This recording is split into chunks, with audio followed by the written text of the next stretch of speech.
Turbūt ne vienam kyla klausimas, ką daryti, kai atrodo, kad viskas prarasta. Na, šiandien kaip tik ir pasigilinsime į vieną metaforišką serbų pasakojimą. Jis labai įdomiai atskleidžia, kaip ta tikroji nauja pradžia gimsta, ne kažkur išorėje, o pačiame mūsų viduje. Ir viskas prasideda nuo vieno vienintelio žodžio – pradžia. Bet tai, žinote, ne šiaip sau žodis, jame telpa viskas – ir neviltis, ir tuo pačiu maža viltis.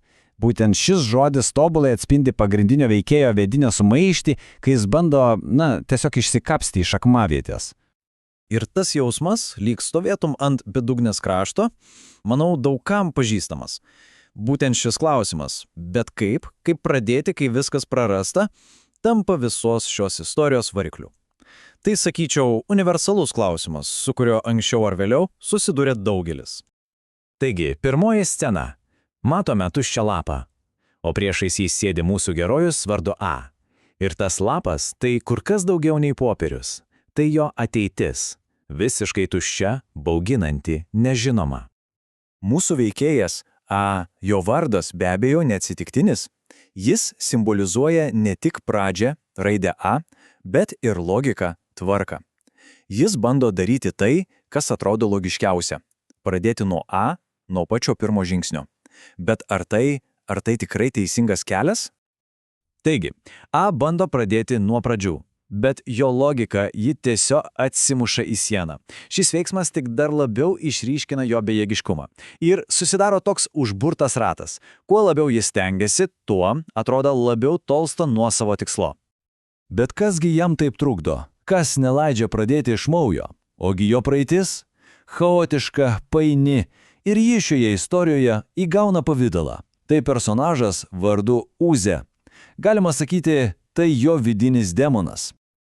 Pabandykime įsivaizduoti, kad praeitis yra būtent tokia, beprasmė raidžių ir žodžių raizgalinė. Ji ne šiaip trikdo, ji tiesiog kankina. Tai tikriausi spąstai, iš kurio atrodo niekaip negali ištrūkti.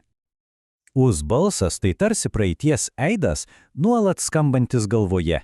O jo žodžiai, kaip ir ši citata, tai ne tik kažkokie prisiminimai. Tai vidiniai prieštaravimai, kurie tiesiog paralyžiuoja ir neleidžia judėti pirmin. Iš esmės, tai kova su pačiu savimi. Ir tada, kai viltis atrodo jau beveik prarasta, scenoje pasirodo vedlė. Įdomiausia tai, kad ji neduoda tiesaus atsakymo. Vietoj to, ji pateikia mislę. Nes juk kartais atsakymas slypi ne pačiame žinojime, o ieškojimo procese. Štai jie. Ji ne šiaip mentorė.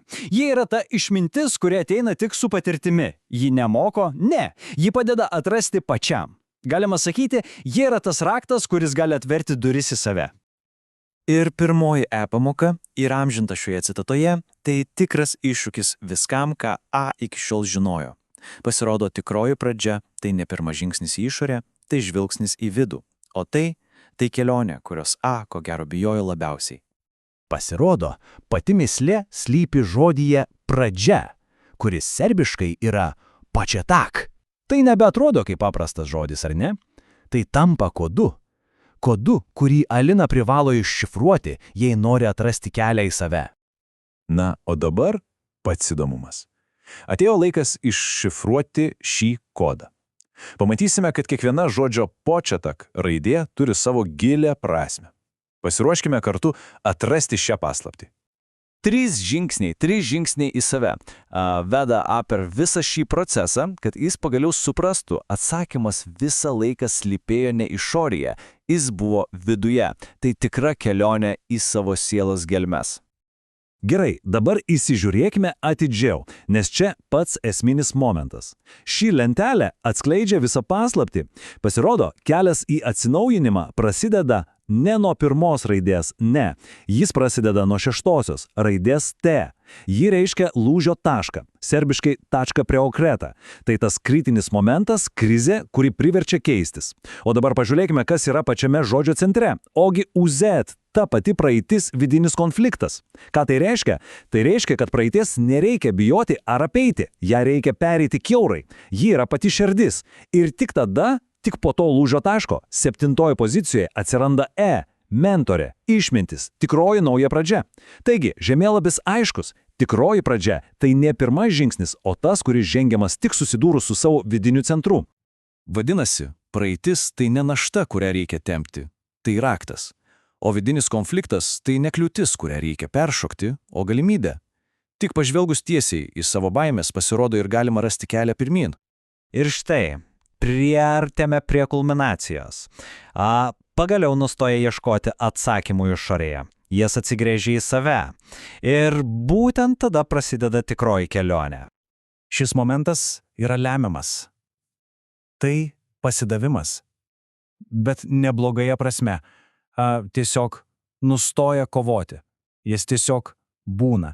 Ir tai parodo, kad kartais didžiausia stiprybė slypi ne veiksme, o gebėjime nurimti. Ir iškart po to ant stalo atsiranda stiklinė vandens. Vanduo, žinoma, yra gyvybės, aiškumo simbolis. Vos tik viduje atsirado ramybė, išorinis pasaulis irgi pasikeitė. Tai tiesiog tobulas įrodymas, kad mūsų vidus kuria mūsų išorinę realybę. Ir netus balsas dabar tampa aiškus. Praeitis nebėra chaotiškas triukšmas, ji tampa išmintimi. Atsakymas, pasirodo, visada buvo čia pat, viduje. Tiesiog reikėjo išmokti įsiklausyti. Transformacija įvyko, pagaliau įeina į saulės šviesą, praeitis nebėra našta, ji tampa jėgos šaltiniu. Ir svarbiausia išvada, pradžia nėra kažkas, ką reikia sukurti. Tai atradimas, kelionė, kurią be abejonės verta nueiti. Ir pabaigai galingiausia mintis. Kiekviena pradžia yra tavyje. Tai ne tik šios istorijos pabaiga, tai kvietimas. Kvietimas kiekvienam atrasti tą pradžią savyje. Lieka tik vienas klausimas. Ar esame pasirengę leistis į šią kelionę?